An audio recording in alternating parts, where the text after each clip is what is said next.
तो हेलो पे केमी अच्छे आई होप कि समस्त पिला बहुत ही भल थे तो मैंने सेमती भल था तो पे आज भिडियो संपूर्ण भाव में plus three fifth semester audience पे गोटे गुरुत्वपूर्ण वीडियो कहीं जो DSE2 तो तार यूनिट 4 कौन अच्छी ना विचित्र विषय तो पे जो विचित्र विषय संपर्क में जी सब सर्ट क्वेश्चन गुड़िक अच्छे जो गुड़िक कि इंपोर्टाट एग्जाम जो गुड़िक आसो आम सब गुड़िक क्वेश्चन गोटे भिडियो माध्यम आलोचना करने जो तुम 8टी अध्याय अच्छी तो पे आज भिडियो प्रायः टिके लंग भिडियो हो पारे कहीं जो विचित्र विषय तुम जिते भी इजी भाव से इजी नुह कहीं यार बहुत गुड़िया बहुत बड़ अच्छे गुड़ा तुम 8टी अध्याय पढ़ाई पड़ो तो पे 8टी अध्याय सर्ट क्वेश्चन आलोचना कला बेलू भिडियो बड़ हो जाए तथा तुमने भिडियो देख कहीं एग्जाम तुमने किसी लिखिपार मुझे चाहूँ गोटे पिला जमी गोटे भी मार्क न छाड़ू से मैंने सब पिला 100 रखिकी आसन तेणुक तो चलते अधिक गपियानी भिडियो आरंभ करदे कहीं बहुत अच्छी है ना सौर संस्थितिर केन्द्र किए सौर संस्थितिर केन्द्र होउछंती सूर्य सौर परिवार मोट वस्तुत्वर केते प्रतिशत वस्तुत्व सूर्य धारण करिछि ना सौर परिवार मोट अस्तित्वर 99.8% वस्तुत्व सूर्य धारण करिछि सूर्यर आयतन पृथ्वीर आयतन ठारू केते गुण अधिक सूर्यर आयतन पृथ्वीर आयतन तुलना रे 1 न्यूटन गुण अधिक पृथ्वी पृष्ठ जीवन स्थायित्व क्या उपर निर्भर करुच्ची ना पृथ्वी पृष्ठ जीवन स्थायित्व मुख्यतः सूर्य नामक नक्षत्र क्रियाशीलता उपर निर्भर करुच्ची से ना सूर्य को सकल शक्तिर आधार बोले कहीं कहुई सूर्य सकल शक्तिर आधार आमे जो कोयला खनिज तैल को शक्ति भाव में व्यवहार करता संचित सौर रश्मि ही मिलता है विद्युत शक्ति प्रकारांतर सौर शक्ति जात होता है किरोसिन तेल पेट्रोल डीजेल आदि परोक्ष भाव में सौर शक्ति मिलता है पृथ्वी से पृथ्वी पृष्ठ जीवन धारण योग्य तथा सुखप्रद जलवायु संरक्षण सौर शक्तिर करामती जो ही संभव होता है ग्रीक भाषा रे फोटो शब्द अर्थ कौन ना ग्रीक भाषा रे फोटो शब्द अर्थ होउची आलोक आलोक को फोटोस कहा जाए कौन ना ग्रीक भाषा रे सौर वायुमंडल विभिन्न स्तर गुड़िकर नाम लेख सौर मंडल विभिन्न स्तर गुड़िक नाम है गोटे प्रकाश मंडल बा जो फोटोस्फियर देन वर्णमंडल बा जोटा कि क्रोमोस्फियर और सौर सौर किरीटी बा सोलार करोना सौर वायुमंडल विभिन्न स्तर अवस्थिति संपर्क में उल्लेख कर सूर्यर जो स्तरटी को दिवस आम देखिपारू ताहाकू ज्योतिर्विज्ञान भाषा प्रकाश मंडल बोली कहा जाता है यही प्रकाश मंडल सौर वायुमंडल सर्वनिम्न स्तर प्रकाश मंडल ठीक ऊपर को सूर्य संक्षिप्त एवं निम्न स्तरीय वायुमंडल को ज्योतिर्विज्ञान भाषा रे वर्णमंडल बा क्रोमोस्फियर कहा जाए वर्णमंडल ठारू बेस अधिक दूर विस्तृत होइथिबा सूर्यर सूक्ष्म और पतला वायुमंडल को ज्योतिर्विज्ञान भाषा रे सौर किरीटी बा सोलार करोना बोली कहा जाता है परिचालन मंडल कहले कौन बुझ प्रकाश मंडल ठीक तल को सूर्य अभ्यंतर प्राय 2 लाख किलोमीटर गभीरता पर्यंत विस्तृत होइथिबा अंचल को परिचालन मंडल बा कन्वेक्शन जोन बोली कहा जाए उत्तर किरीटी और दक्षिण किरीटी कहले कौन बुझ भ्यान आलेन विकिरण बलयरू आजड कणिका गुड़िक चुंबकीय क्षेत्र गुड़िक बाटे पदार्थ निर्गत हो वायुमंडल गैस गुड़िक सहित सांघात सृष्टि करने फल निज ठारू नियन आलोक भली चकचकी आलोकर विकिरण घटाई एही आलोकीय दृश्य उत्तर मेरु और दक्षिण मेरु पार्श्ववर्ती आकाश में दृश्यमान होउथिबारु याकू उत्तर किरीटी और दक्षिण किरीटी नाम नामित कराई केउ मसीहा को अंतरराष्ट्रीय सौर वर्ष भाव में पालन कराई ना 2008 मसीहा को अंतरराष्ट्रीय सौर वर्ष भाव में पालन कराई एब्सोल्यूट स्केल क्या कहती ना कोल्विन स्केल को परम तापमान बा एब्सोल्यूट स्केल बोली कहा जाए सौर किरीटी क्या कहते ना मंडल ठारू बेस अधिक दूर विस्तृत होता सूर्यर सूक्ष्म और पतला वायुमंडल को ज्योतिर्विज्ञान भाषा रे सौर किरीट बा सोलार करोना बोली कहा जाता है सौर केन्द्र क्या कहा जाए ना प्राय 4 लाख किलोमीटर व्यास विशिष्ट सूर्य केन्द्रांचल को सौर केन्द्र बा सोलार कोर बोली कहा जाए सौर अभ्यंतर क्या कहती ना सौर केन्द्र और परिचालन मंडल परवर्ती अंचल को सौर अभ्यंतर बा कौन सोलार इंटेरियर बोली कहा जाए सौर कलंक क्या कहती ना सूर्यर आलोक मंडल देखा जाउथिबा कड़ा कड़ा चिन्ह सौर कलंक कहती यार आयु 100 दिन मध्य सीमित होता है एवं 1600 ख्रीष्टाब्द गालीलियो प्रथम या देखी हिलियम न्यूक्लियस किपरि सृष्टि होता है ना संयोजन प्रक्रियार संगठन अवसर में 4टी उद्यान परमाणुर न्यूक्लियस परस्पर सहित संयोजित हो गोटे हिलियम न्यूक्लियस सृष्टि करती विश्व कहीं अणनिर्णयात्मक प्रकृति प्रदर्शन करें ना पदार्थ विज्ञानी मानकर मतरे क्वांटम तत्वर अपरिहार्य भूमिका जोगु विश्व अनन्यतात्मक प्रकृति प्रदर्शन करिथाय। क्वांटम तत्वर आविर्भाव घटिया पूर्व पदार्थ विज्ञानी माने केउ वाद उपर विश्वास करुथिले ना क्वांटम तत्वर आविर्भाव घटिया पूर्व पदार्थ विज्ञानी माने निर्णयवाद बा कोन डिटरमिनेशन उपरे विश्वास करुथिले। विश्वर मूलतत्व संपर्क में क्वांटम गवेषक माने ही विश्वास पोषण करिथांती। काहेकि ना देखो क्वांटम गवेषक माने दृढ़ विश्वास पोषण करिथांती जे विश्वर मूलतत्व केवल विशुद्ध एवं सुजोग उपरे ही प्रतिष्ठित होइथाय। विश्व सृष्टि संपर्क में आइनस्टाइन कौन कही विश्व सृष्टि संपर्क में आइनस्टाइन कही जे सृष्टिकर्ता परमेश्वर निजर सर्जन सहित पोषाखेर जड़ित होना। बहमीय यांत्रिक तत्व कौन कही थाए?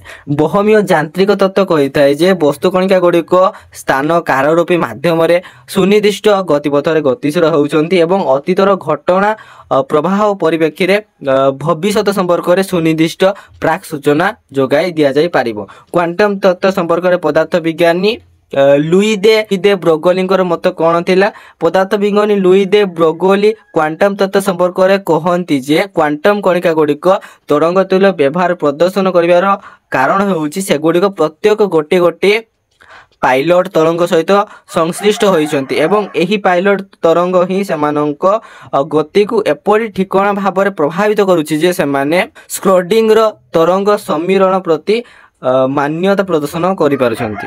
क्वांटम प्रकृति संपर्क में कोपेनहेगन व्याख्या कौन कही थाए ना? क्वांटम प्रकृति संपर्क में कोपेनहेगन व्याख्या कही थाए जे क्वांटम कणिका गुड़िक माप निया जिबा पर्यंत कौनसी प्रकार अणनिर्णय अवस्था मानकरे अवस्थान करती। माप नेबा परे ही आमे सेमानक जानिबाकु थिबा अवस्था संपर्क में सुनिर्दिष्ट ज्ञान अर्जन करिपारु। बहमीय यांत्रिक तापज कौन? बहमीय यांत्रिक तापज हेउछि क्वांटम कणिका गुड़िक सर्वदा माप नेबा न नेबा निर्विशेष निर्दिष्ट अवस्थितिर अधिकारी होइछंती। बहमीय मॉडल गुड़िक प्रतिमुखतार कारण संपर्क में आर्थर फाइनकर मत कौन थिला ना? वाशिंगटन विश्वविद्यालय दार्शनिक आर्थर फाइनकर मतानुसार टेक्निकल कारण परिवर्ते केवल आदर्शगत पार्थक्य गुड़िक जोगु बहमीय मॉडल गुड़िक प्रति विमुखता प्रकाशित होइछि। तात्विक पदार्थ विज्ञानी बेतलेव दोरंगर मतरे तरंग फलन गुड़िकर भूमिका कौन ना? तात्विक पदार्थ विज्ञानी बेतलेव दोरंगर मतानुसार तरंग फलन गुड़िक कणिका मानकर नृत्य निर्देशक भूमिका तुलाई थांती। यह प्रत्येक वस्तु निर्णयात्मक रूप धारण करिछि एवं विश्वविवर्तन एपरि अन्य मार्ग रे संगठित होउछि। कौन अच्छी देखिया ना देखंतु पदार्थर फाइनगर मतरे बहमीय मॉडल गुड़िक प्रति विमुखतार कारण कौन? वाशिंगटन विश्वविद्यालय जनैक दार्शनिक आर्थर फाइनगर मतानुसार कौन टेक्निकल कारण परिवर्ते केवल आदर्शगत पार्थक्य गुड़िक जोगु बहमीय मॉडल गुड़िक प्रति विमुखता प्रकाश पाई। विश्वर भविष्यत रूप संपर्क में पदार्थ विज्ञानी आंटोनी भालेंटिनोंकर मत कौन ना? पेरिमीटर इंस्टीट्यूट ठारे अवस्थापित पदार्थ विज्ञानी आंटोनी भालेंटिनोंकर मतानुसार विश्वर भविष्यत संपर्कीय गतानुगतिक पदार्थ विज्ञान जो प्रकार प्राक सूचना जोगाउछि बहनीय यांत्रिकता ठारू ताहा भिन्न धरणर तात्विक प्राक सूचना जोगाई थाए। प्लांक कोण ओ एहा केबे आकाश को उत्क्षेपित होइथिला? प्लांक कोण एवं एहा प्लांक कोण ओ एहा केबे आकाशरू उत्क्षेपण होइथिला ना? प्लांक होउची एक कृत्रिम उपग्रह। एहा 2008 मसीहा शेष भाग में महाकाश को उत्क्षेपण होइथिला। देखा कौन अच्छी ना? प्लांकर कृत्रिम उपग्रह संपर्क में भालेंटिन कौन आशा प्रकट करिसंती? भालेंटिन आशा प्रकट करिसंती जे प्लांकर कृत्रिम उपग्रह पृष्ठभूमि विकिरण रे स्थानीय भाव में सृष्ट सूक्ष्म विभिन्नता गुड़िक संपर्क में जो प्रामाणिक तथ्य जोगाई देव से आमे बहमीय मॉडल सह संपृक्त गोपनीय चर राशि गुड़िकर भूमिका बा सत्ताटी को चिन्हट करहब। तुम तृतीय अध्याय पढ़े आसला प्रथम द्वितीय से देखिले देन विश्वर क्रियाशीलतार सामान्य परिवर्तन हेउथिले विश्वर अवस्था कौन होता ना विश्वर क्रियाशील होउथिबा केतेक मौलिक धारणार भौतिक नियम रे सामान्य परिवर्तन हेउथिले आम विश्व गोटे अद्भुत प्रकार जोड़ और निष्प्राण वस्तुपिंड रे परिणत होता। विश्व सृष्टि संपर्क रे फिता तत्व कौन कही थाए ना विश्व सृष्टि संपर्क में फिता तत्व कही थाए जे आम विश्व को गोटे अन्य वस्तुपिंड भाव में विचार कर कौन कौन यथाशता नहीं कारण महाविस्फोरण बा कौन ना बिग बैंगर संगठन जो बहुविध विश्वर संभव हो पारे एवं आम विश्व यही बहुविध विश्व अन्यतम विश्व भाव में कौन ब्रह्मांड पक्ष विराजित होइछि। Theory of everything theory of everything प्रत्येक वस्तु प्रयोज्य तत्व कौन बुझ विश्वर भविष्य तथा विश्व पक्ष विद्यमान सर्वविध वस्तु और बल मध्य संगठित अंतर्क्रिया राज्य आदि समस्या गुड़िकर निर्भुल उत्तर पाइबा गोटे सामान्यकृत तत्वर प्रतिष्ठा लगी पदार्थ विज्ञानी माने यत्नवान हेउथिबा लक्ष्य करा जाए। एही तत्वटी थियोरी ऑफ एवरीथिंग नाम रे अभिहित। तो देखो 36 नंबर अछि ना फिता तत्व माने ना फिता तत्वज्ञ माने अन्यून केतोटी संभाव्य विश्वर स्थापित संपर्क में सचेतनता कराई छंती ना फिता तत्व माने हमको अन्यून केते अन्यून 10⁵ संभाव्य विश्वर स्थापत्य संपर्क में सचेतन कराई छंती। प्रत्येक वस्तु प्रयोज्य तत्वर समालोचक माने एहाकू केउ नाम नामित करिथांती ना प्रत्येक वस्तु प्रयोज्य तत्वर समालोचक माने एही तत्व को प्रत्येक वस्तु प्रयोज्य तत्व परिवर्ते कौनसी जेकोसी वस्तु प्रयोज्य तत्व नाम नामित करिथांती। फिता तत्व अनुसार सर्वविध वस्तुकणिका और बल किपर सृष्टि होता है ना फिता तत्व अनुसार सर्वविध वस्तुकणिका और बल केवल फिता आकृति अतीव क्षुद्र वस्तु गुड़िकर कंपन जो सृष्टि होता है। अद्यावधि प्रतिष्ठित तत्व गुड़िक मध्यरु केउ दुईटी तत्व को पदार्थ विज्ञानी माने अधिक गुरुत्व आरोप करथांती। अद्यावधि प्रतिष्ठित तत्व गुड़िक मध्यरु केवल फिता तत्व बा कौन स्ट्रिंग थियोरी और घेर क्वांटम महाकर्षण लूप क्वांटम ग्राविटी नामक दुईटी मोहनीय तत्व पदार्थ विज्ञानी माने अधिक गुरुत्व आरोप करथांती। फिता तत्वर समालोचक माने कौन कही एही तत्व को तात्सल्य करथांती ना जेउ तत्वटी तात्विक भूभागीय दृश्य मध्यरु वास्तव दृश्य को बाची पारु नहीं सेपरी तत्वर कौनसी आवश्यकता नहीं। एणु एही तत्व को तात्सल्य करी समालोचक माने एही तत्व को प्रत्येक वस्तु प्रयोज्य तत्व परिवर्ते ये कौनसी वस्तु प्रयोज्य तत्व कही तात्सल्य करिसेंती।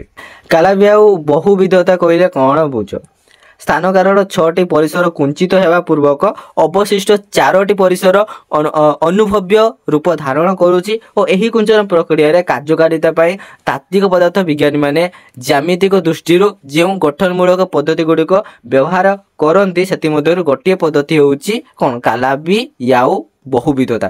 तापर तुम चतुर्थ अध्याय पढ़ाइला ना ब्रह्मांड उत्पत्तिर आद्य पर्व रे आम विश्व किभଳି क्रियाशील कौन होइतिला। ब्रह्मांड उत्पत्तिर आद्य पर्व रे आम विश्व विकिरण एवं समपरिमाणर विस्तृत प्रतिवस्तु धारित गोटे हंडा भଳି क्रियाशील होइतिला। पृथ्वी पक्षर केउ वस्तुर संपूर्ण विलय घटी ना पृथ्वी पक्षर प्रतिवस्तुर संपूर्ण विलय घटी। विश्व पक्षर प्रतिवस्तुर विनाश किपरि घटितिला समय क्रमे विश्व ठंडा हेउथिबा परिप्रेक्षी रे वस्तु सहित संघात घटिबा जोगु विश्व पक्षर समस्त प्रतिवस्तुर विनाश घटितिला। वस्तु और प्रतिवस्तुर विनाश प्रक्रिया रे असंतुलनर कारण कौन पदार्थ विज्ञानी मानकर मतरे दुर्बल न्यूक्लियर बलर कौनसी प्रकार करामती जोगु वस्तु और प्रतिवस्तुर विनाश प्रक्रिया रे एपरि असंतुलन रही थाए। केउ मौलिक बलर क्रियाशीलता जोगु विश्व पक्षरे संघटन संभव होउछि। महाकर्षण बल विद्युत चुंबकीय बल एवं कौन दुर्बल न्यूक्लियर बल और शक्तिशाली न्यूक्लियर बल एहीपरि चतुर्विध घटनार संघटन घटाउथिबा चतुर्विध बल मध्यरु केवल दुर्बल न्यूक्लियर बल ही वस्तु और प्रतिवस्तु सहित भिन्न भिन्न प्रक्रिया रे गतिशील होउछि और ए प्रकार असमतिक पदार्थ विज्ञान भाषा रे सीपी उल्लंघन बोली कौन सीपी उल्लंघन नाम अभिहित करा जायते। सीपी उल्लंघन प्रक्रिया रे सी अक्षर एवं पी अक्षर दुईटी कहार संकेत रूपे व्यवहृत होता है ना सीपी उल्लंघन प्रक्रिया सी अक्षर को चार्ज बा आवेश को सूचाई देवाई एवं पी अक्षर को प्यारिटी बा सदृश को सूचाई देवाई व्यवहृत होता है। सीडीएफ और डिजरी अभिक्रिया कहा कह जाए प्रतियोगितामय परिवेश में पृथक पृथक भाव में परिचालित द्विविध परीक्षामूलक गवेषणा को सीडीएफ और डी0 अभिक्रिया कह जाए। वस्तु और प्रतिवस्तु विनाश प्रक्रियार असमतुल बा कौन असंगति को कौन कह जाए वस्तु और प्रतिवस्तु विनाश प्रक्रियार असमतुल बा कौन असंगति को सीपी उल्लंघन बोली कह जाए। गैलेक्सी और नक्षत्र मानकर सृष्टि पाई आवश्यक उपादान किपरि संभव होईची ना सीपी उल्लंघन परिणति स्वरूप विश्व बक्षरे किछि परिमाणर वस्तु अवशेष भाव में तिष्ठि रहिबा जोगु सेठारे गैलेक्सी और नक्षत्र मानकर सृष्टि पाई आवश्यक उपादान पाइबा संभव होईची। बीएस मेजन कणिका केउठु चिन्हट होता है त्वरक अभ्यंतर प्रोटॉन एवं कौन प्रतिपटन मध्य तीव्र संघात घटिया फल जो अवशेष सृष्टि होउची सेथिरु बीएस मेजन चिन्हट होता है। बीएस मेजन कणिकार रूपांतर किपरि होता है बीएस मेजन कणिकाटी आपे आपे निजर प्रतिकणिकार रूपांतरित होता है एवं रूपांतर प्रक्रिया सेकेंड प्रति m into C12 संगठित होता है। बीएस मेजन कणिका किपरि गठित होईची गोटिए स्ट्रेंज क्वार्क और गोटिए बॉटम आंटी क्वार्कर समाहार बीएस मेजन कणिका गठित होता है। तब तुम पंचम अध्याय पढ़े आसला ना विरल पृथ्वी उपकल्प कहले कौन बुझा जाए सुविस्तृत स्थान जेकोसी अंचल अवस्थापित अन्य जेकोसी प्रकार ग्रह बा वस्तुपिंड जीवन सृष्टि संबंधी विचार कला बेले किछि ना किछि समस्या सूत्रपात होता है और ए प्रकार निरस विचार को वैज्ञानिक माने विरल पृथ्वी उपकल्प नाम अभिहित करते। कौन सी वस्तुपिंडर पृष्ठदेश जीवमंडल स्थायित्व पाई मुख्य शर्तटी कौन ना कौन सी वस्तुपिंडर पृष्ठदेश जीवमंडल अस्तित्व पाई एही ग्रह बा वस्तुपिंडटी जो कक्षरे निज नक्षत्र चारिपटे घुरुथिबो सेही कक्षर तापमात्रा एपरी होइथिबो जे ताहार प्रभाव में जर तरल अवस्था रही पारुथिबो। वर्तमान सुधा अन्यून केतोटी ग्रहर आविष्कार संभव हो पारिछि ना वर्तमान सुधा अन्यून 200 ग्रहर आविष्कार संभव हो पारिछि। 7 नंबर कौन से देखिए ना किए पृथ्वी को स्थिर भाव में गतिशील होबार समर्थ प्रदान करुछि ना चंद्र नामक आमर प्राकृतिक उपग्रहटी पृथ्वी को टलमल न होई निज कक्षरे स्थिर भाव में गतिशील होबार सामर्थ्य प्रदान करुछि। चंद्र प्रति शर्त एवं कौन स्फूर्त कृतज्ञता और अनुराग कहीं प्रदर्शित होता है चंद्र प्रति स्वतः स्फूर्त कृतज्ञता और अनुराग प्रदर्शन करिवार कारण होउछि पृथ्वी पृष्ठरे प्राणीर निरापद स्थायित्व व्यापार में चंद्र ही प्रमुख भूमिका ग्रहण करिथाय। तापर देखिबा कोन अछि ना पृथ्वीर घूर्णन अक्ष भूलंब प्रति धरिथिबा कोणर मूल्य केते और याको कोन कहा जाय पृथ्वीर घूर्णन अक्ष भूलंब प्रति धरिथिबा कोणर मूल्य प्राय 23 डिग्री और एही आनतावस्था को ज्योतिर्विज्ञानी माने कोन ना तिर्यकता नाम नामित कर पृथ्वीर अनतावस्था स्थिर होई नथिले कोन असुविधा होइतांता पृथ्वीर अनतावस्था परिवर्तन अस्थिर होइतिले पृथ्वी बक्षरे प्रति वर्ष ऋतुचक्र नियमित संगठन संभव होई पारि नथांता। मंगल ग्रह रे जीवन स्थायित्व कहीं संभव होई नाही ना मंगल ग्रहर घूर्णन कक्ष समय क्रमे भूलंब प्रति अधिकरु अधिक ढळिछि। वर्तमान भूलंब प्रति एही आनवस्थार मूल्य प्राय 60 डिग्री होइछि। एपरि अत्यधिक अनतावस्था ऋतु गुड़िक चरम रूप धारण करुछन्ति। ग्रीष्म और शीत ऋतुर तापमात्रा एते पार्थक्य हेउछि जे जोंथिरे अहबक्षरे जीवनर स्थायित्व संभव हेउ नाही। तो सौर प्रदीप्ति जोगु की अनिष्ट होइताय आम सूर्यठारे सौर प्रदीप्त संगठित होइताय और एहा द्वारा कृत्रिम उपग्रह गुड़िक अनिष्ट घटिताय एवं सेठारे महाकाशचारी मानकर स्वास्थ्य प्रति विपद रही है। जीवन सृष्टि अनुकूल परिवेश किपरि सुलभ होता है ज्योतिर्विज्ञानी मानकर मतानुजाई ग्रह गुड़िक निज निज नक्षत्र चतुर्दिगरे वृत्ताकार कक्षरे गतिशील हो पारिले जीवन सृष्टि अनुकूल परिवेश सुलभ होता है। पृथ्वी सूर्य चतुर्दिगरे परिक्रमा कर सफल कौन पृथ्वी सूर्य चतुर्दिगरे प्रायतः गोटे गोलाकार कक्षरे परिक्रमा करूअछि। एपरि परिक्रमा जोगु वर्ष सारा पृथ्वी कक्ष को प्रभावित करुवा सौर शक्तिर परिमाण विशेष परिवर्तन घटू नहीं। एथिपाई गोटे ऋतु और परवर्ती ऋतु मध्य तापमात्रा प्रभेद विशेष अधिक हेउना। चंद्र नामक उपग्रहटीर आविर्भाव किपर संभव होइछि? ज्योतिर्विज्ञानी मानकर मतरे सौर संस्थिति सृष्टि हेबार आद्य पर्वरे सूर्य चारिपटे विभिन्न कक्षरे अनेक ग्रहाकृत वस्तुपिंड परिक्रमा करुथिले एवं अनेक समय सेमानकर मध्य प्रचंड संघात घटुथिला। एपरी गोटे संघातर परिमाण स्वरूप सौर जगतर चंद्र नामक उपग्रहटीर आविर्भाव संभव होइछि। यूरानस और नेपच्यून सेमानकर नक्षत्र मानकर समीपवर्ती होइतिले सेमाने किपरि अवस्था प्राप्त होइथान्ते? ज्योतिर्विज्ञानी माने संशय प्रकाश करती जे जदि यूरानस और नेपच्यून भली ग्रह गुड़िक जदि सेमानकर नक्षत्र मानकर समीपवर्ती होइथान्ति तेबे सेही ग्रह गुड़िक जल जगतरे परिणत होइथान्ते। और शुक्र ग्रह रे प्राणी जगतर विवर्तन संभव नुहे काहेकि ना शुक्र ग्रहर आकार प्राय पृथ्वीर आकार सहित समान, मात्र शुक्र ठारे प्लेट टेक्टोनिक्स प्रक्रिया संगठित हेउना। तेणु यार वायुमंडल क्रमवर्धमान हार रे अंगारकाम्ल गैस परिमाण अभिवृद्धि घटी यह गोटे ओभेन बा चूल्हा भली उत्तप्त अवस्था उपनीत होइछि। एथिपाई एही ग्रह पृष्ठ रे प्राणी जगतर विवर्तन संभव नुहे। प्लेट गुड़िकर गति जो पृथ्वी पृष्ठ कौन घटुची ना प्लेट गुड़िकर गति जो पृथ्वी पक्षरे आग्नेयगिरी और भूमिकंप गुड़िक संगठित होउछि। पृथ्वी पाई प्लेट विचलन बा प्लेट टेक्टोनिक्स किपरि क्रियाशील होइताय? पृथ्वी पाई प्लेट विचलन गोटे वर्त संस्थिति भाव क्रियाशील होउछि। यार संगठन जोगु पुराणा शिरा गुड़िकर भूगर्भ आड़क निम्नगामी होउछन्ति एवं विक्षिप्त तथा अनियमित भाव संगठित आग्नेयगिरी कलामती जो नूतन शिरा गुड़िक भूपृष्ठ से स्थान पूरण होउछन्ति। हिमजुगर अवसान केबे घटिथिला? जोटा कि आइस एज है ना प्रायतः 60 नियुत वर्ष पूर्व पृथ्वी कक्षरे हिमजुगर अवसान घटिथिला। हिमजुगर संगठन कार पृथ्वी क्यों दुरावस्थार सम्मुखीन होइतिला ना हिमजुगर संगठन कार पृथ्वी गोटे तुषार पेंडु कौन स्नोवाल यार्थ भली दुरावस्थार सम्मुखीन होइतिला एवं एही समय रे पृथ्वी पक्षर प्राय 90% प्राणी विलुप्त हो जाइतिले। अंचलीय प्राणी गुड़िक से ही जीवित थिले, बाकी प्राणी जगत माने कौन आइस एज रे बंची पारि नथिले।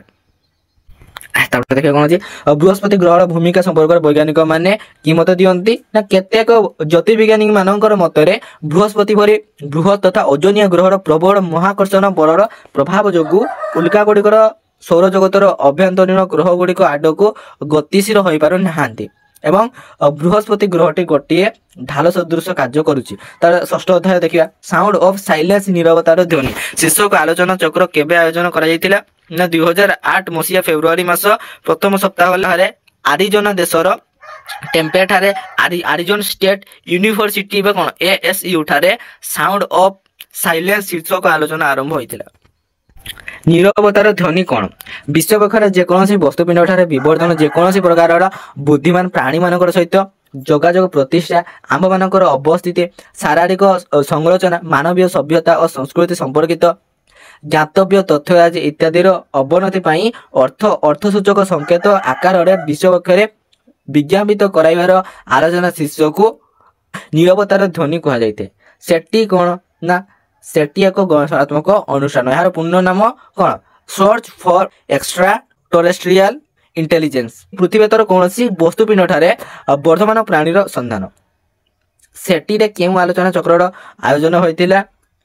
विश्व पक्षरे आम मानकर अद्यावधि अपरिचित तथा अज्ञात बुद्धिमान प्राणीर अनुसंधान व्यापार को कौनसी अभिनव मार्ग रे बदलाई देवा संपर्क रे परस्पर सहित भाव विनिमय करिबा उद्देश्य रे सेटी रे आलोचना चक्र आयोजन होइतिला। अपरे देखंतु कोन अछि नीरवतार ध्वनि आलोचना चक्र मुख्य संगठित दायित्व किए नैतिले? नीरवतार ध्वनि आलोचना चक्र मुख्य संगठक दायित्व संपादन करथिले अंतरराष्ट्रीय सुख्याति संपन्न पदार्थ विज्ञानी दार्शनिक तथा जनप्रिय विज्ञान साहित्यर सिद्धहस्त रचना पाल डेविड। अब देखो कौन अच्छी ना केबे पृथ्वीतर कौन वस्तुपिंड ठारे मनुष्यर आविष्कार संबंध रे प्रस्ताव आगत होइतिला ना 1959 मसीह पृथ्वीतर कौन वस्तुपिंड ठारे बुद्धिमान प्राणीर संभाव्य आविष्कार संबंध में प्रस्ताव आगत होइतिला। फिलिप मॉरिसन और ज्यूसेफ कोकियोनी दुई पदार्थ विज्ञान सर्वप्रथमे कौन दृढ़ भाव घोषणा करते? फिलिप मॉरिसन और ज्यूसेफ कोकियोनी दुई पदार्थ विज्ञान सर्वप्रथमे दृढ़ भाव घोषणा करते जे आंतनाक्षत्रिक महाकाश बाटे प्रसारित बेतार संकेत गुड़ी को आम निश्चित भाव में भूपृष्ठ संग्रह करि पारिबा। तापर कौन अच्छी ना पृथ्वी भिन्न कौन वस्तुपिंड ठारे वर्धमान प्राणी अनुसंधान केते उद्यम होइतिला ना विंश शताब्दीर द्वितीय दशक 1920 1930 बेतर संग्राहक गुड़ी को रेडियो रिसीभर्स मंगल ग्रह आड़ को मुहाई एवं वैज्ञानिक माने आशा करथिले जे एहा द्वारा मंगल ग्रह स्थित बुद्धिमान प्राणी मानकर द्वारा प्रेरित बेतार संकेत गुड़ी को सेमाने संग्रह करि पारिबे। तापर एका समय कौन अच्छी ना 1936 मसीहा बर्लिन रे अनुष्ठित ओलंपिक क्रीड़ा प्रतियोगितार दूरदर्शन प्रसारण कहीं होइतिला ना बर्लिन रे अनुष्ठित क्रीड़ा प्रतियोगितार दूरदर्शन बृहत मान्य प्रसारण बा कौन लार्ज स्केल ब्रॉडकास्ट पृथ्वीतर तथा आंभ मानकर अपरिचित बासिंदा मानकु एलियंस कौन प्रकार प्रभावित करि पारे बोली वैज्ञानिक माने आशा पोषण करथिले। कौन अच्छी देखो फिलिप मॉरिसन और ज्यूसेफ कोकियोनी अन्य वस्तुटारे वर्धमान प्राणी अनुसंधान संपर्क कौन कहते ना फिलिप मॉरिसन और ज्यूसेफ कोकियोनी परामर्श अनुसार अंतनाक्षत्रिक स्थान भूपृष्ठ अभिमुख बेतर संकेत गुड़ी को आम भूपृष्ठ में संग्रह करि पारिबा। एलजीएम कौन ना 1967 मसीह पल्सार नामक मूल वस्तुपिंड को महाकाश में आविष्कार करागला और यार सुनियमित स्पंदन मनुष्य मनरे नाम आभ्रांतिकर आशंका सृष्टि कला। जनसाधारण उपहास छल पल्सार गुड़ी को क्षुद्र सबुज मनुष्य कौन लिटिल ग्रीन मैन नाम नामित करते। कौन अच्छी देखिए 84 ना भोयेजर और पायोनियर कौन मनुष्यर शारीरिक संरचना कौन ह्यूमन बायोलॉजी पृथ्वीर अवस्थिति और संगीत संपर्कीय तथ्यराजी संबंधित संवाद बहनकारी दुईटी अनुसंधानकारी महाकाश जान होउची गोटे होउची भोयेजर और पायोनियर। यह 1970 मसीहा महाकाश को उत्क्षिप्त करा जाइथिला। वाओ संकेत कौन ना सेट्टी तांकर गवेषणागत गवेषक जेरी एहुमैन गोटे चमकप्रद बेतार संकेत संग्रह करि पारिथिले। एही संकेतटी तांको एते विस्मित कला जे से तांको विस्मय सूचक वाओ संकेत नाम नामित कले एवं अन्य गवेषक मानकर मतरे एही संकेत गुडी को अपरिपक्षरे सर्वोत्तम कृत्रिम संकेत भाबरे विचार करा जिबा सीमाचिन्ह बद्ध हेउची। केबे आलोकीय दूरावक्षकटी को कार्यक्रम करागला ना 2006 मसीह हावाड़ा विश्वविद्यालय ओकरिज पर्यवेक्षणागार ठारे पृथ्वीतर अज्ञात वस्तुपिंड गुड़िक ठारू भूपृष्ठ अभिमुखी संकेत गुड़िक संग्रह करने प्रथमे आलोकीय दूरवीक्षण टाकू आलेन आरे टेलीस्कोप केउं कार्य लगा ना 2007 मसीह आलेन आरे टेलीस्कोप द्वारा केते 42 टी थाली सदृश आंटेना गुच्छ 42 टी डिजिज केवल अज्ञात बा अपरिचित संकेत गुड़ी को संग्रह करथिबा एवं से गुड़िकर उत्स गुड़ी को निर्भुल भाव चिन्हट कार्य नियोजित करा जिवो। रिचार्ड गट सेट्टी केउं त्रुटि दर्शाइछन्ति ना रिचार्ड गट सेट्टी प्रमुख त्रुटि दर्शाइछन्ति जे यह पृथ्वीतर बुद्धिमान प्राणी मानकर बौद्धिक कर्म तत्परता उपर निर्भरशील होइछि। आमे समस्ते प्रायतः केवल बहिरागत अर्थस्वरूप संकेत को शुणा आग्रही होउछु मात्र आम निज आड़ू सेमानकर सहित कथोपकथन चलाइबा को गुरुत्व आरोप करू नाहु। तापर आसिला सप्तम अध्याय पढ़े आसिला ना क्वांटम ग्राविटी बा थ्योरी ऑफ एवरीथिंग कौन ना जो सामान्यकृत बा जेनेराल तथ्यर प्रतिष्ठा द्वारा क्वांटम तत्व बा सार्वत्रिक आपेक्षिक तत्व मध्य अर्थसूचक जोगसूत्र प्रतिष्ठित हेबा जोगु विश्वर आपातत विशृंखलित क्रियाशीलता अंतराल विद्यमान श्रृंखला चिन्हट करी हेबो ताहाकु केवल क्वांटम महाकर्षण बा क्वांटम ग्राविटी नाम अभिहित करिथिबा बेरे आउ केतेक ताहाकु प्रत्येक वस्तु पई प्रयोज्य तत्व बा थ्योरी ऑफ एवरीथिंग बा कोन TOE नाम अभिहित करिसंदी। विश्वर क्रियाशीलतार रहस्य उन्मोचन निमंते केउं केउं तत्वर प्रतिष्ठा पई पदार्थ विज्ञानी माने यत्नवान होइछन्ति ना विश्वर क्रियाशीलतार रहस्य उन्मोचन निमंते फिता तत्व घेर क्वांटम महाकर्षण बा कोन लूप क्वांटम ग्राविटी कारणबोधक गतिज ତ୍ରିଭୁଜୀକରଣ ବା CDT ବା କ୍ୱାଣ୍ଟମ ଆଇନଷ୍ଟାଇନ ମହାକର୍ଷଣ କ୍ୱାଣ୍ଟମ ଗ୍ରାଭିଟି ଏବଂ ଅଭ୍ୟନ୍ତରୀଣ ଆପେକ୍ଷିକ ଆଦି ପ୍ରତିଷ୍ଠା ପାଇଁ ପଦାର୍ଥ ବିଜ୍ଞାନୀ ମାନେ ଯତ୍ନବାନ ହୋଇଛନ୍ତି। ତତ୍ତ୍ୱ ପ୍ରତ୍ୟେକ ବସ୍ତୁ ପାଇଁ ପ୍ରଯୁଜ୍ୟ ହୋଇପାରିବା ଭଳି ଗୋଟିଏ ମୋହନୀୟ ତତ୍ତ୍ୱର ଅନୁସନ୍ଧାନ ବ୍ୟାପାରରେ ଜନପ୍ରିୟତା ଅର୍ଜନ କରିଛି ନା ଫିତା ତତ୍ତ୍ୱ। ଫିତା ତତ୍ତ୍ୱ କିପରି ଗ୍ରହଣୀୟ ହୋଇଛି? ଫିତା ତତ୍ତ୍ୱ ଅନୁଯାୟୀ ଅତୀବ କ୍ଷୁଦ୍ରାକୃତି ଫିତାକୁ ଷ୍ଟ୍ରିଙ୍ଗ ପ୍ରକୃତିର ସର୍ବାପେକ୍ଷା ଅଧିକ ମୌଳିକ ଉପାଦାନ ଭାବରେ ବିଚାର କରାଯାଉଛି, କାରଣ ଏହି ଫିତାର କମ୍ପନ ହାରରେ ପରିପାଟିରେ ବିବିଧତା ଅନୁଯାୟୀ ବିଭିନ୍ନ ଅନୁପାରମିକ କଣିକା ମାନଙ୍କର ସୃଷ୍ଟି ସମ୍ଭବ ହେଉଛି। ଫିତା ତତ୍ତ୍ୱର ବିଶେଷତ୍ୱ କ'ଣ? ଫିତା ତତ୍ତ୍ୱର ବିଶେଷତ୍ୱ ହେଉଛି ଯେ ଏହା ମଧ୍ୟ ମାଧ୍ୟାକର୍ଷଣ ବଳର ବାହକ ଦାୟିତ୍ୱ ବହନ କରିଥିବା ଗ୍ରାଭିଟନ ନାମଧେୟ କଣିକା ଗୁଡ଼ିକର ପ୍ରକୃତି ସମ୍ପର୍କରେ ସୂଚନା ଯୋଗାଇ ପାରୁଛି। ତାପରେ ଦେଖ କ'ଣ ଅଛି, ଫିତା ତତ୍ତ୍ୱ କେଉଁ ମୌଳିକ ସମସ୍ୟାର ସମ୍ମୁଖୀନ ହୋଇଛି? ବସ୍ତୁ କଣିକା ଗୁଡ଼ିକର ବ୍ୟବହାର ବା ପ୍ରକୃତି ସମ୍ବନ୍ଧରେ ଫିତା ତତ୍ତ୍ୱର ପର୍ଯ୍ୟାପ୍ତ ପ୍ରଦାନ ବ୍ୟାପାରର ବିଚକ୍ଷଣ କୃତିତ୍ୱ ପ୍ରଦର୍ଶନ କରୁଥିଲେ ହେଁ ଏହା ସ୍ଥାନକାଳର ପ୍ରକୃତି ଠାରୁ ଠିକଣା ଭାବରେ ବୁଝାଇ ଦେବାକୁ ଅସମର୍ଥ।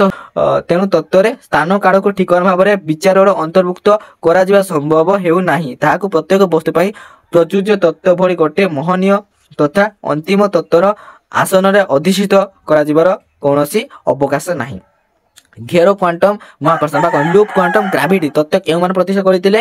ଉଭୟ ଆସ୍ତେକର ଲିସ୍ ମୋଲିନ କାର୍ଲୋ ରେଭେଲି ପ୍ରମୁଖ ଅଳ୍ପ ସଂଖ୍ୟକ ତାତ୍ତ୍ୱିକ ପଦାର୍ଥ ବିଜ୍ଞାନୀ ଘେର କ୍ୱାଣ୍ଟମ ମହାକର୍ଷଣ ତତ୍ତ୍ୱର ପ୍ରତିଷ୍ଠା କରିଛନ୍ତି। ସିଓରେ 6 ନମ୍ବର କ'ଣ ଦେଖନ୍ତୁ, ଘେର କ୍ୱାଣ୍ଟମ ମହାକର୍ଷଣର ଉପଯୋଗିତା କ'ଣ? ଘେର କ୍ୱାଣ୍ଟମ ମହାକର୍ଷଣର ଉପଯୋଗିତା ହେଉଛି ସ୍ଥାନ ମସୃଣ ତଥା ଅବିଚ୍ଛିନ୍ନ ରୂପ ଧାରଣ କରିବା ପରିବର୍ତ୍ତେ ଦାନାଦାର ରୂପ ସମ୍ପନ୍ନ ହୋଇଛି ଏବଂ ସ୍ଥାନକୁ ଗଠନ କରିଥିବା ପ୍ରତ୍ୟେକ ଅଦୃଶ୍ୟମାନ ସୂକ୍ଷ୍ମାଂଶରେ ବ୍ୟାସ 10⁻−35 ମିଟର ହୋଇଛି ଏବଂ ପ୍ରକୃତିକୃତ ଭାବରେ ବିଦ୍ୟମାନ ସ୍ଥାନର ସୂକ୍ଷ୍ମାଂଶ ଗୁଡ଼ିକ ମଧ୍ୟରେ ବସ୍ତୁନିଷ୍ଠ ଯୋଗସୂତ୍ର ପ୍ରତିଷ୍ଠା ବ୍ୟାପାରଟି ସ୍ଥାନ କାଳ ଦ୍ୱାରା ସମ୍ପାଦିତ ହେଉଛି। ବିଶ୍ୱବକ୍ଷରେ ପ୍ରତ୍ୟେକ ପ୍ରକାରର କଣିକାର ଆବିର୍ଭାବ ପାଇଁ ସମ୍ପର୍କ ଗୁଡ଼ିକ ଜାଲ ଗୁଡ଼ିକ ହିଁ ଦାୟୀ ହୋଇଛନ୍ତି ଏବଂ ପ୍ରାଥମିକ ବସ୍ତୁ କଣିକା ସ୍ଥାନର ବିଭିନ୍ନ ଛନ୍ଦବଦ୍ଧ ପରିପାଟିର ପରିପ୍ରକାଶ ଭାବରେ ବିଚାର ମଧ୍ୟ କରୁଛନ୍ତି। ଘେର କ୍ୱାଣ୍ଟମ ତତ୍ତ୍ୱର ପ୍ରମୁଖ ବିଲକ୍ଷଣ କ'ଣ? ପ୍ରମୁଖ ବିଲକ୍ଷଣ ହେଉଛି ବୃହତ୍ ସ୍ତରରେ ଏହା ଆମ ସ୍ଥାନ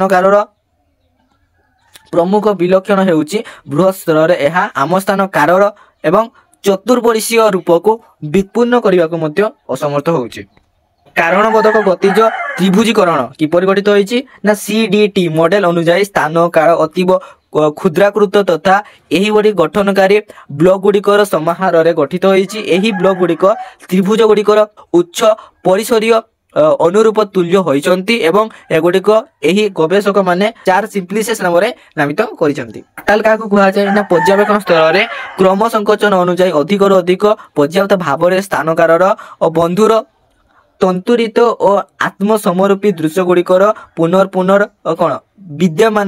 ବିଦ୍ୟମାନତାକୁ ଗଣିତ ଶାସ୍ତ୍ର ଓ ପଦାର୍ଥ ବିଜ୍ଞାନର ଭାଷାର ଫ୍ରାକ୍ଟାଲ ବୋଲି କୁହାଯାଏ। କ୍ୱାଣ୍ଟମ ଆଇନଷ୍ଟାଇନ ମହାକର୍ଷଣ ତତ୍ତ୍ୱ କିପରି ପ୍ରତିଷ୍ଠା କରିଛନ୍ତି?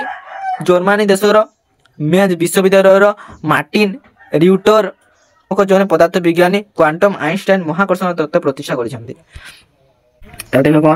ନା ଏମ୍ ତତ୍ତ୍ୱର ବା କ'ଣ ଏମ୍ ଥିଓରି କର୍ଣ୍ଣଧାର ମାନେ କ'ଣ ଦର୍ଶାଇଛନ୍ତି? ଏମ୍ ତତ୍ତ୍ୱର କର୍ଣ୍ଣଧାର ମାନେ ଦର୍ଶାଇଛନ୍ତି ଯେ କ୍ଷୁଦ୍ରାକୃତ ଫିତା ଓ ପରଦା ଗୁଡ଼ିକ 9 ବା 10 ପରିସର ବିଶିଷ୍ଟ ସ୍ଥାନ କାଳରୂପୀ ପରିସ୍ଥିତିରେ ଅବସ୍ଥାନ କରି ଆମ ବିଶ୍ୱକୁ ଗଠନ କରିଛନ୍ତି। ରିଭେନ ଲୋଲୋ କାହା ପ୍ରତି ବିଶେଷ ଗୁରୁତ୍ୱ ଆରୋପ କରିଥିଲେ? ରିଭେନ ଲୋଲୋ ତାଙ୍କର ଅନ୍ତର୍ଦୃଷ୍ଟି ବଳରେ କାରଣ କାର୍ଯ୍ୟ ସମ୍ପର୍କ ବା କାରଣ ତତ୍ତ୍ୱକୁ ନିଜ ବିଚାରରେ ଅନ୍ତର୍ଭୁକ୍ତ କରିବାକୁ ଉଚିତ ମଣୁଥିଲେ ଏବଂ ସେ କାଳ ବା ଟାଇମ୍ ପ୍ରତି ଯଥୋଚିତ ଗୁରୁତ୍ୱ ଆରୋପ ମଧ୍ୟ କରୁଥିଲେ। କ୍ୱାଣ୍ଟମ ମହାକର୍ଷଣ ଚିନ୍ତାଧାରାର ଜନକ କିଏ? ପ୍ରବୀଣ ପଦାର୍ଥ ବିଜ୍ଞାନୀ ଜନ୍ ହ୍ୟୁଲର ହେଉଛନ୍ତି କ୍ୱାଣ୍ଟମ ମହାକର୍ଷଣ ଚିନ୍ତାଧାରାର ଜନକ।